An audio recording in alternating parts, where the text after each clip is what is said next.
Hello, അസ്സലാമു അലൈക്കും. ഇന്ന് നമ്മൾ വന്നിരിക്കുന്നത് ബിരിയാണിയുടെ റെസിപ്പി ആയിട്ടാണ്. പിന്നെ പാലക്കാടൻ ബിരിയാണിയുടെ റെസിപ്പി ആയിട്ടാണ്. നമ്മൾ ഷോർട്സ് ഇട്ടിട്ടുണ്ടായിരുന്നു, അപ്പോൾ ഫുൾ വീഡിയോ ആയിട്ട് വന്നതാണ്. അപ്പോൾ ആദ്യം നമ്മൾ ചട്ടി വെച്ച് ഇതിലേക്ക് ഓയിലും നെയ്യും ഒഴിച്ചു. അത് കഴിഞ്ഞ് പട്ട ഇട്ട് കൊടുത്തു, ജസ്റ്റ് ഒന്ന് പൊട്ടി വരണം. പിന്നെ ഗ്രാമ്പു, ഏലക്കായ ഇതെല്ലാം ഇട്ട് കൊടുത്തു. 3 പച്ചമുളക് കൂടെ ഇട്ട് കൊടുത്തു. അത് നല്ലപോലെ ഇളക്കുക. നമ്മുടെ കയ്യിൽ വന്നിട്ട് ചിക്കൻ ഗ്രേവി വെച്ച കയ്യിലാണ്, അതുകൊണ്ടാണ് അങ്ങനെ. പിന്നെ അതിൻ്റെ കൂടെ നമ്മൾ മല്ലിയിലയും പുതിനയും ഇട്ട് കൊടുത്തു.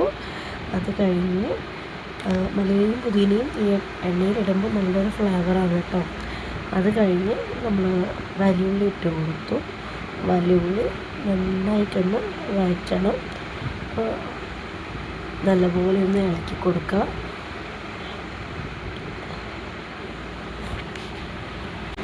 പിന്നെ നമുക്ക് വേണ്ടത് ഇഞ്ചിയും വെളുത്തുള്ളിയും ചെറിയ ഉള്ളിയും പേസ്റ്റാണ്. നല്ല പേസ്റ്റ് ആക്കണ്ട, ജസ്റ്റ് ഒന്ന് ചതച്ചാൽ മതി. അതിൽ ഫസ്റ്റ് നമ്മൾ ചെറിയ ഉള്ളി ഇട്ട് കൊടുത്ത് നല്ലപോലെ ഒന്ന് വഴറ്റി കൊടുക്കുക. ചെറിയുള്ളിയുടെ പച്ചമണം മാറുന്നത് വരെ വഴറ്റി കൊടുക്കണം. ഇനി അത് കഴിഞ്ഞ് വെളുത്തുള്ളി ഇട്ട് കൊടുക്കാം. ആദ്യം ഇട്ടത് കുറവായിരുന്നു, അതാണ് കേട്ടോ രണ്ടാം മുറ ഇട്ടത്. അതും നല്ലപോലെ ഒന്ന് ഇളക്കി പച്ചമണം മാറിയതിന് ശേഷം ഇഞ്ചി ഇട്ട് കൊടുക്കാം. വെളുത്തുള്ളി ഇട്ടാൽ നല്ലപോലെ ഇളക്കണം കേട്ടോ, അല്ലെങ്കിൽ വേഗം അടി പിടിക്കും. അപ്പോൾ ഇഞ്ചി ഇട്ട് കൊടുത്ത് നല്ലപോലെ ഒന്ന് ഇളക്കി യോജിപ്പിച്ച് കൊടുക്കാം. അത് കഴിഞ്ഞ് നമ്മൾ നമ്മുടെ വീട്ടിൽ തന്നെ പട്ട, ഗ്രാമ്പു, ഏലക്കായ, പട്ട ഗ്രാമ്പു പൊടി പറയും. അപ്പോൾ അത് നമ്മൾ ഇപ്രാവശ്യം അമ്മിയിൽ അരച്ച് ആക്കിയതാണ്. അപ്പോൾ നല്ല ടേസ്റ്റാണ് അതിന്.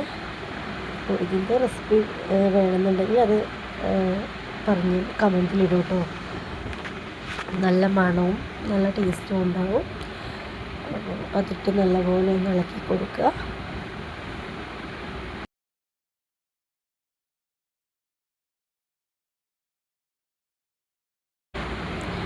അടി പിടിക്കാതിരിക്കാനാണ് ഇടയ്ക്ക് ഇളക്കി കൊടുക്കുന്നത്. അതിൽ മുളക് പൊടി അതിലേക്ക് ആഡ് ചെയ്ത് അതിൽ 3 സ്പൂൺ 4 സ്പൂണ് അളവിൽ മുളക് പൊടി നമ്മൾ ആഡ് ചെയ്തിട്ടുണ്ട്. ഇപ്പോൾ മുളക് പൊടി ഇട്ടാൽ അതിലൊരു കളറും കിട്ടും. ഒരു വറുത്ത ഒരു മുളക് പൊടി, വറുത്ത ഒരു കളറ് നമുക്കതിൽ കിട്ടും കേട്ടോ. അതിനാണ് ഇപ്പോൾ ഇട്ട് കൊടുക്കുന്നത്. അപ്പോൾ നല്ലപോലെ അങ്ങോട്ട് ഇളക്കി യോജിപ്പിച്ച് കൊടുക്കുക. അപ്പോൾ വെളുത്തുള്ളി അടി പിടിക്കാതിരിക്കാൻ ഇടയ്ക്കിടയ്ക്ക് ഇളക്കി കൊടുക്കണം. പിന്നെ ആവശ്യത്തിന് ഉപ്പിട്ട് കൊടുത്തു. അതുപോലെ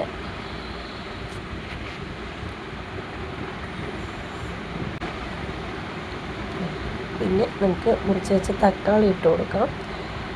ഇപ്പോൾ തക്കാളി നിറയെ എടുത്തിട്ടുണ്ട്. കളറ് നമ്മൾ ഫുഡ് കളറൊന്നും ചേർക്കണില്ല, അതുകൊണ്ട് ഈ തക്കാളിയും മുളക് പൊടിൻ്റെയും കളറാണ് നമുക്ക് ഉള്ളത്. ഫുഡ് കളറൊന്നും ഇതിൽ ആഡ് ചെയ്യണം കേട്ടോ. അപ്പോൾ തക്കാളി നല്ല വേവണതുപോലെ നല്ലപോലെ ഒന്ന് ഇളക്കി കൊടുക്കുക. നല്ല ഉടഞ്ഞ് വരണം. പിന്നെ നമുക്ക് ഈ പരുവായിട്ടുണ്ട് തക്കാളി. അപ്പോൾ ഇനി കുറച്ചും കൂടെ ഒന്ന് ഉടയണം. അപ്പോഴേക്കും നമുക്ക് അരി കഴുകി വെള്ളത്തിലിട്ട് വയ്ക്കാം കുതിരാൻ. ഒരു 10-15 മിനിറ്റോളം നമ്മളിട്ട് വെക്കേണ്ടി വരും. അത് കഴിഞ്ഞ് തക്കാളി വെന്ത് വന്നപ്പോൾ തന്നെ അതിലേക്ക് തൈര് ഒഴിച്ച് കൊടുക്കാം. അതുപോലെ ചെറുനാരങ്ങ ഒഴിച്ച് കൊടുക്കാം. അത് വലിയ കുറേ വെക്കണം. 25 പേർക്കുള്ള ഫുഡ് വേണം, അതാണ് അളവ് പറയാത്തത്. അപ്പോൾ നമ്മൾ നല്ല പോലെ ഒന്ന് ഇളക്കി കൊടുക്കുക. അതിന് ശേഷം നമ്മൾ ഒരു പാത്രം അരിക്ക് 1.5 പാത്രം വെള്ളം എന്ന ലെവലിലാണ് നമ്മൾ എടുക്കുന്നത്. അപ്പോൾ അത് ഒഴിച്ച് കൊടുക്കുക. കൂടെ ഒരു പുതിനേൻ്റെ ഇലയും കിട്ടിയിട്ടുണ്ട്, അപ്പോൾ അതും കൂടെ ഇട്ട് കൊടുത്തു. നല്ലപോലെ ഇളക്കി മൂടി വെച്ച് തിളപ്പിക്കുക.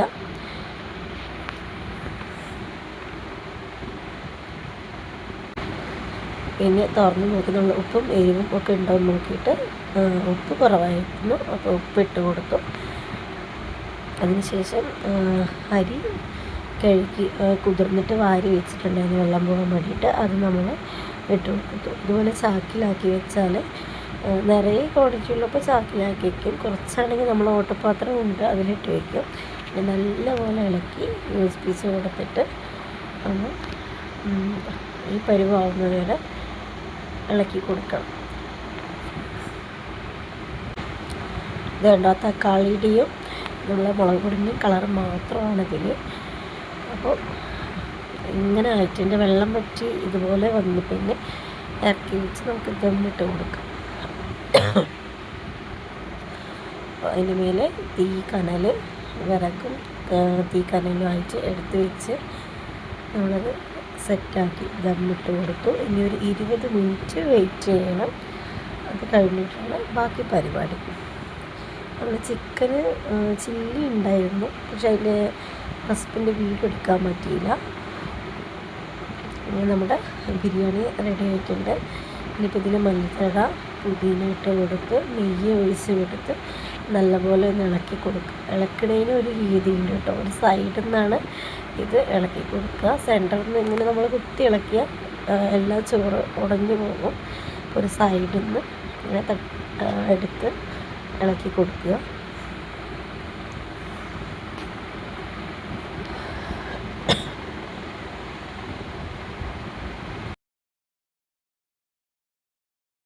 നല്ല ചൂടുള്ള ആവി പാർന്ന ബിരിയാണി റെഡി ആയിട്ടുണ്ട്.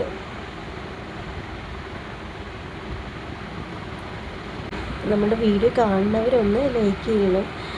പിന്നെ കമൻറ്റ്സ് എന്തെങ്കിലും ഉണ്ടെങ്കിൽ അറിയിക്കുക. ഒന്ന് സബ്സ്ക്രൈബും ചെയ്ത് വെക്കുക കേട്ടോ. ഇഷ്ടമായ ഒന്ന് സബ്സ്ക്രൈബും ചെയ്യുക.